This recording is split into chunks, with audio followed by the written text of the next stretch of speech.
Gloire à Dieu. Alléluia. Le thème de mon projet, de la porte que j'ouvre sur les 10 années à venir, c'est l'homme a des projets, mais c'est le dessein de l'Éternel qui s'accomplit. Et je vais vous introduire à comment faire des projets avec Dieu, pour réussir avec Dieu. Vous savez, les riches se cachent, les pauvres se montrent. Celui qui n'a pas de projet avec Dieu, le diable lui fera des projets. Celui qui n'a pas de projet, alléluia, le diable va lui donner des projets. Ce qui fait que vous avez l'impression que Dieu ne travaille pas dans votre vie, c'est que le diable travaille dans votre vie. Je reprends. Si tu n'as pas de projet, le diable va te donner des projets. Et ce qui fait que tu as l'impression que Dieu ne travaille pas, c'est que le diable travaille. Alors, le diable travaille. Et la Bible dit, avec Dieu nous ferons des exploits. C'est pas ça? Hein? Mais combien de projets tu as menés devant Dieu et Dieu n'a pas exaucé avant que tu ne l'accuses? Il y a plusieurs dimensions dans la marche avec Dieu. Donc, quand quelqu'un a quelque chose, la personne ne cherche plus à prouver la chose. C'est ceux qui ont besoin de la chose qui cherchent à localiser la personne. Vous êtes d'accord avec moi? Vous êtes d'accord avec moi? L'homme a des projets, mais ce sont les desseins de l'Éternel qui s'accomplissent. Proverbe 19, verset 21. Pour les 10 prochaines années à venir, tu dois te poser une question. Avec Dieu, qu'est-ce que je vais faire avec Dieu? Ou bien qu'est-ce que Dieu va faire avec moi? Alléluia. Il y a la première dimension dans la vie où Dieu doit te parler. C'est normal. Dieu doit se révéler à toi. C'est normal. Mais il y a des dimensions où c'est toi qui parles à Dieu. Et tu l'informes. Alléluia. De ce que il doit t'utiliser pour faire quelque chose parce qu'il y a une injustice sur la terre quelque part. Quand le péché règne, quand le désordre règne, quand la pauvreté règne, quand la misère règne, quand la maladie règne, quand l'injustice règne, quand vous voyez que le diable travaille, c'est le moment d'aller chez Dieu. Seigneur, est-ce que tu ne peux pas m'utiliser? Ceux qui attendent le ciel, alléluia, ceux qui attendent le ciel, c'est ceux qui n'ont pas la révélation du ciel. Quand tu as la révélation du ciel, tu n'attends pas le ciel. Tu dois faire partie, si tu es l'enfant de Féa, béni de Dieu, que tu m'écoutes, tu dois faire partie des 10 prochaines années de ceux qui vont amener le ciel sur la terre. Oh, il n'a pas bien compris. Tu dois faire partie de ceux qui vont amener le ciel sur la terre. La Bible dit, quand vous priez, dites, notre Père qui est aux cieux, que ton règne vienne. Un enfant de Dieu, il invite Dieu de son trône sur la terre. Un enfant de Dieu n'attend pas Dieu, mais il invite Dieu à venir. La prière est faite pour amener Dieu. La prière est faite pour invoquer. L'invocation, c'est d'amener Dieu. C'est pourquoi je vous parle de l'onction. Je vous parle de la capacité. Proverbe 19, verset 21. Oui, il dit quoi? Proverbe 19, le verset 21. Il y a dans le cœur de l'homme. Il y a dans le cœur de l'homme beaucoup de projets. Beaucoup de projets.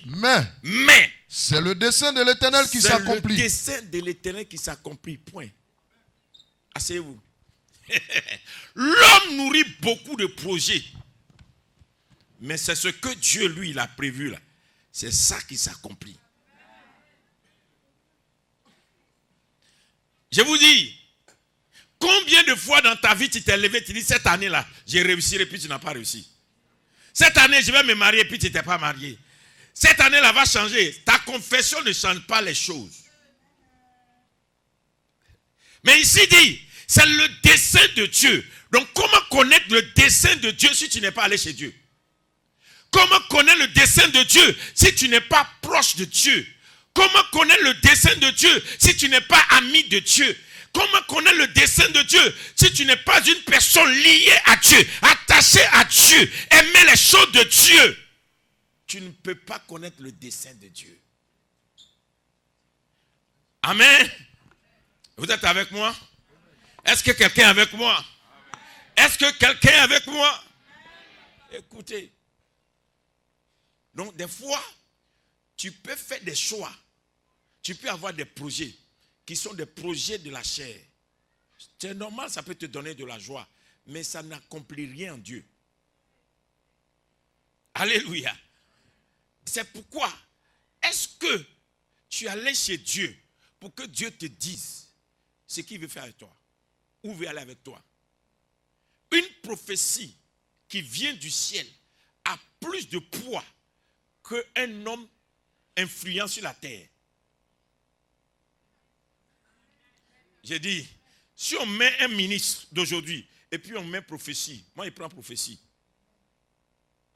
Le ministre est d'actualité.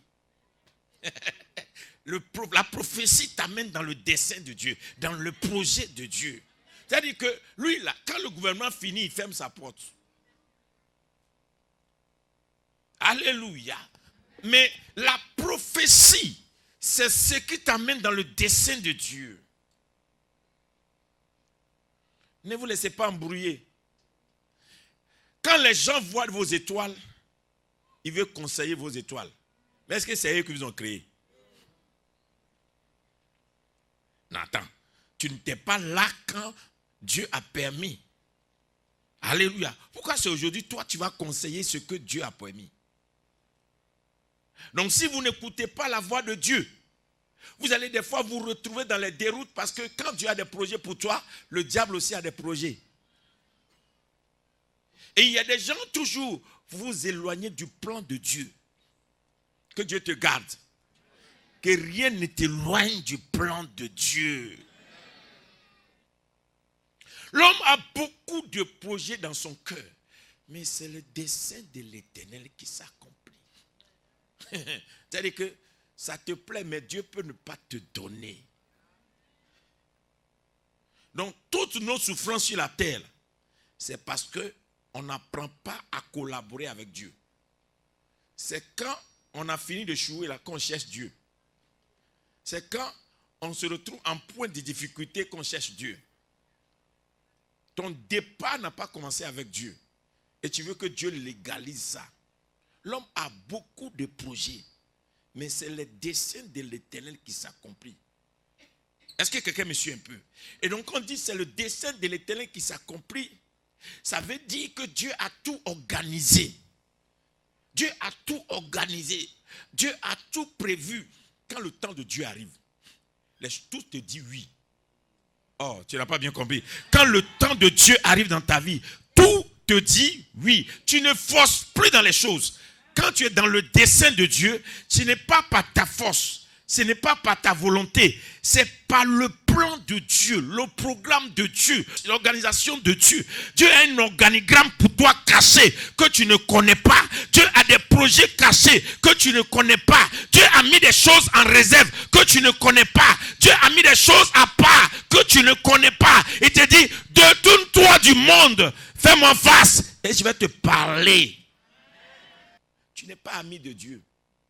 Vous ne savez pas que tant que vous ne priez pas, vous ne pouvez pas tomber ou bien arriver sur le chemin de votre destinée. Quand on vous parle de prier, on dit, ah, là, il faut l'argent. Ce n'est pas tout l'argent règle. Alléluia. L'argent peut payer une facture, mais l'argent ne paye pas la vie. L'argent peut payer un joli hôtel où tu vas dormir, mais l'argent ne donne pas la paix. L'argent peut t'offrir des jolis habits, mais l'argent ne donne pas la beauté. Comment? Est-ce qu'il dit vrai? Alléluia. L'argent peut te donner d'avoir tous les amis que tu veux, mais ces amis ne sont pas forcément des amis qui sont venus de Dieu pour te faire du bien. L'argent peut t'aider à t'offrir des choses, mais l'argent ne te donne pas une longévité. L'argent n'est pas Dieu. Mais quand tu ne sais pas que tu as manqué un carrefour, dis, j'ai beaucoup de projets, mais c'est pour l'Éternel qui s'accomplit. Alléluia. Job 5, versets 7 à 13. Regardez ce que Dieu fait. Job 5, versets 7 à 13. Regardez bien. L'homme naît pour souffrir. L'homme naît pour souffrir. Écoute. Comme l'étincelle pour voler. Pour moi, j'aurai recours à Dieu. Et c'est à Dieu que j'exposerai ma cause. Hey. Il fait des choses. Attends. L'homme naît pour souffrir. Frère, la souffrance, ce n'est pas lié à ta famille seulement. Hein? Depuis ta naissance, là, tu es né dans souffrance. Pourquoi? Parce que Adam a pris notre bonheur, là. Il a donné à Satan. Donc, on a dit, l'homme mangera par quoi? Ça a commencé, souffrance. Donc, tu nais dans souffrance.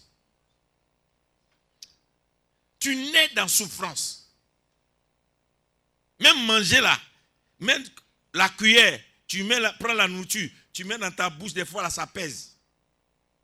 Vous ne savez pas ça? Tout est souffrance. Hein? Quand je vois souvent nos mamans, elles me font pitié. Tu vois une femme qui a fait 5 enfants, 4 enfants, 7 enfants, il faut l'applaudir, il faut respecter les gens comme ça. Parce que, toi-même, tu vois un homme, tu dis je t'aime, tu m'aimes, on s'aime, on va vivre le bonheur, la joie. Et puis, on dit ventre est sorti.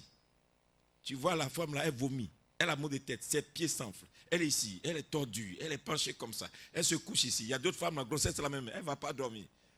Hein? C'est ça là, il y a des garçons là même, là, ils souffrent. Grossesse là, elle est comme ça. Demain, après-demain, quand elle marche comme ça, elle est comme ça. Son nez devient gros, les boutons sortent. Tout est bizarre. Et le jour de l'accouchement, il n'y a pas de douleur pareille. Quelque chose que toi-même tu as pris, tu as fait, tu allais prendre là, pour l'accouchement là. Aïe, il n'y a pas de douleur pareille. L'enfant là va sortir. Mais les 100 premiers jours, la femme là, elle ne dort pas. Elle a plaie sur elle. Elle doit se soigner, mais elle doit veiller sur l'enfant. Elle n'a pas sommeil. Premiers 100 jours, il veut pisser, il pleure. Il veut manger, il pleure. Il a mal, il pleure. Il connaît, pleure. Et il va supporter ça.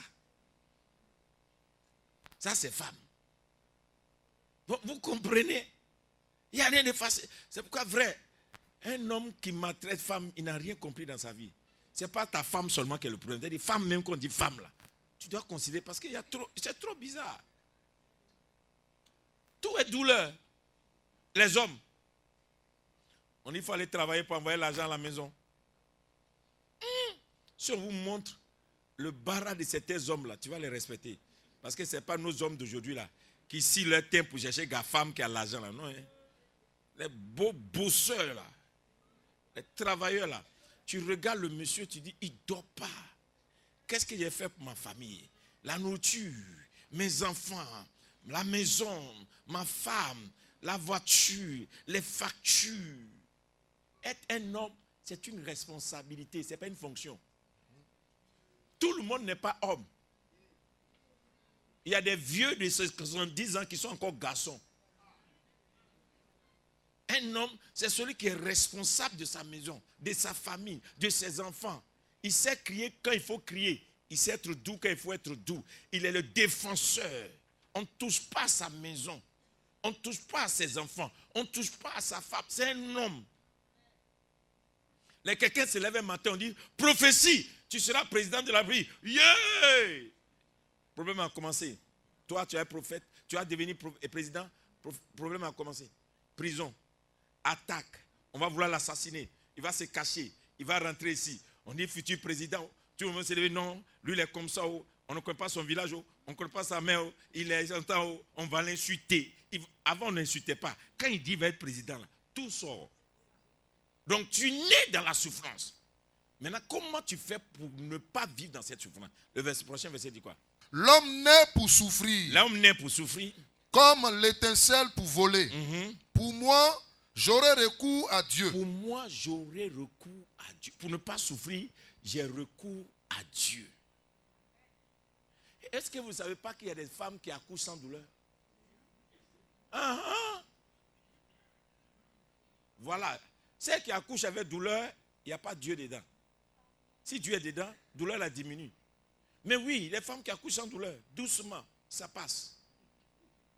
La Bible dit que les femmes juives, là, elles accouchaient aussi facilement. C'est ce que la Bible dit. Alléluia. Nos jeunes soeurs d'aujourd'hui, là, elles ne peuvent pas faire 3. Je suis fatigué, mon corps est fatigué. Non, maman, elles font 12, 15. Respect. Alléluia. Parce que c'est facile. Mais si Dieu est dans ton affaire, ce qui est douleur devient facile. Oui, vas-y. C'est à Dieu que j'expose ma cause. C'est à Dieu que j'expose ma cause. Donc, j'ai recours à Dieu. Et c'est à Dieu que j'expose ma cause. Ce qui va te créer une douleur, là, c'est viens chez Dieu et expose ça à Dieu. Alléluia. Comment Dieu te promet quelque chose et tu cherches ça chez les hommes? Le Dieu qui t'a promis, alléluia, il est capable d'amener la personne qui va accomplir ça chez toi, dans ton chemin, facilement. Oui. Il fait des choses grandes. Car ce Dieu-là, il fait des choses grandes. Confesse avec moi. Il fait des choses grandes. Répète encore. Il fait des choses grandes. Une fois encore. Il fait des choses grandes. Je ne t'entends pas dire. Il fait des choses grandes. Répète bien. Il fait des choses grandes. Qu'est-ce que Dieu fait? Il fait des choses grandes. C'est toi de savoir quand tu as recours à Dieu, il va faire des choses grandes. Dans la douleur des autres, là, lui, il va faire des choses grandes dans ta vie. Je souhaite pour toi que ce culte-là t'introduise, que tu découvres ce Dieu-là qui fait des choses grandes. Mes enfants, ne priez pas. Moi où je suis arrivé maintenant là, moi je ne veux plus de souffrance, hein? Je ne veux plus de douleur, hein? Je veux bonheur. Alléluia. Ne t'habitue pas à la douleur. Ne sois pas une personne qui aime souffrance. C'est pour ça que Jésus est venu mourir une fois pour de bon, pour tuer la souffrance. Mais si tu n'as pas Dieu dans ta vie, tu vas rattraper la souffrance que Dieu a vaincue. Que l'année qui arrive t'offre les meilleures choses. Amen.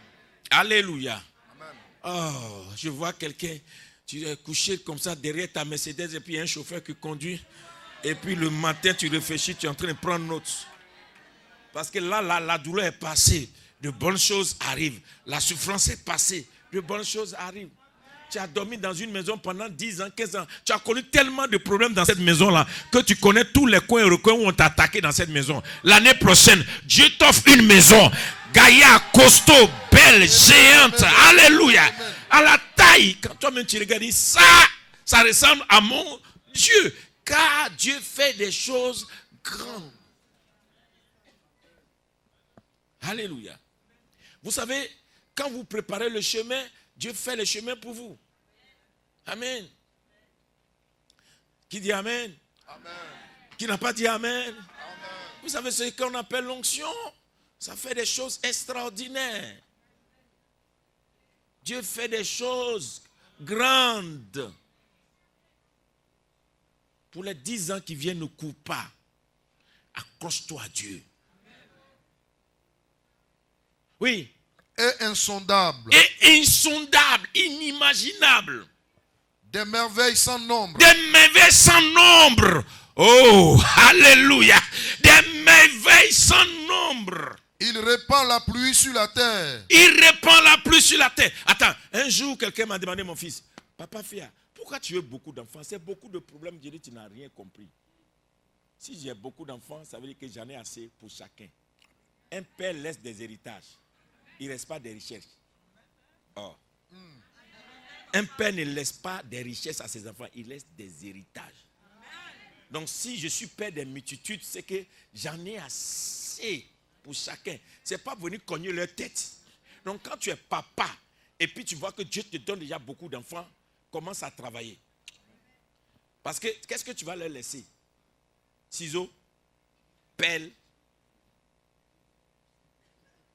tes habits là, tes pantalons? Non, un héritage. Et quand tu cherches Dieu, Dieu te fait un héritage. Un héritage. Mes enfants, veillez sur ça. Vous devez devenir héritier. Et vous devez laisser aussi des héritages. Vous pensez que moi je suis comme ça dans ma peau et puis je ne dors pas là? C'est pour que demain mes enfants aillent faire encore, j'ai l'honneur quelque part pour qu'on les paie 200 000, 500 000. Pourquoi? Non. À partir de moi, c'est fini. Il y a des emplois, il y a des postes, il y a des richesses, il y a des gloires. Mon nom est collé à toi. La gloire qui est mon nom là va rentrer chez toi. Ce n'est pas du jeu. Quelqu'un n'a pas dit amen avec moi. La gloire qui est chez moi va rentrer chez toi. Amen. Quelqu'un n'a pas dit amen avec moi. Amen. La Bible dit que nous sommes co-héritiers avec Christ. Pour que ce qu'il a eu de ce Père, nous aussi on puisse l'avoir. On n'a pas dit qu'on va venir grignoter des miracles chez Christ. On co-héritier. Et nous avons dans le royaume, l'héritage du royaume. Je vais vous demander, mes enfants, rêvez. Ne laissez pas le monde vous intimider. Pensez gros, costaud, gaillard, puissant. Alléluia. Yeah. D'ici là, j'ai prophétisé la ville de Yopougon. Le gouvernement est en train de rentrer dans ma prophétie. J'ai prophétisé l'aéroport de Yopougon. Le gouvernement est en train de rentrer. Parce que point YZ, ils ont fait là. C'est pour qui? C'est ma prophétie. Ça fait combien d'années je dis ça? Ça fait combien d'années je vous ai dit ici que Yopougon sera la ville? Ou bien? Amen. Mais regardez dans les plans aujourd'hui. Allez, c'est ce qu'ils sont en train de faire. Tous les projets sont en train de se accumuler vers ici. Pourquoi? Quel est toi ton rêve? Tu ne sais pas que tu peux être dans une petite chambre et rêver quelque chose d'extraordinaire? Maintenant, moi, je prophétise la ville et puis moi, ici dans case. À cause de quoi? Que Dieu me pardonne. Amen. Alléluia. C'est pourquoi je dois avoir mon espace. Je dois avoir mon territoire. Je dois avoir les terres. Je dois avoir une ville. Dans la ville, je dois avoir la ville à mon nom. Donc, mes projets là, ce ne sont pas vos projets façon là. Si tu écoutes le culte d'aujourd'hui, accroche-toi à Dieu. Dieu va te donner des projets parce que ne rêve pas comme tes frères, ne rêve pas comme tes cousins, ne rêve pas comme tes parents, ne rêve pas comme les gens de ta génération. Rêve comme le Dieu grand que tu as rencontré. Il y a un rêve qui est sur le point de s'accomplir parce que toi, tu ne seras pas propriétaire d'une maison, mais propriétaire d'un territoire. Amen. Yeah. Mais quand Dieu dit, je vais faire telle chose avec toi, il ne faut pas chercher les hommes. Accroche-toi à ce Dieu-là. Ça veut dire que c'est lui qui va mettre la capacité et il va mettre les choses en toi pour y arriver. Signe un contrat ce dimanche-là avec Dieu quand tu retournes à la maison. Dis à Dieu, je vais marcher avec toi. Amen. J'ai compris qu'avec toi, il y a des choses que Dieu ne peut pas imaginer qu'ils sont capables de s'accomplir. Alléluia. Oui, il dit quoi? Il répand la pluie sur la terre. Il répand la pluie sur la terre. Et envoie l'eau sur les campagnes. L'eau sur les campagnes. Il relève les humbles. Il élève les humbles. Et délivre les affligés. Il anéantit les projets des hommes rusés. Hey! Donc quand Dieu a des projets avec toi, les gens bizarres qui font des projets pour bloquer tes projets, Dieu détruit les projets. Donc, fais des projets avec Dieu. Laisse Dieu avoir des projets avec toi. Dieu va anéantir tous les méchants. Parce que les gens sont méchants. Les gens sont méchants. Ils ne vont jamais te laisser y arriver. Mais si toi, tu as des projets avec Dieu, Dieu va anéantir tous les projets des gens rusés et méchants.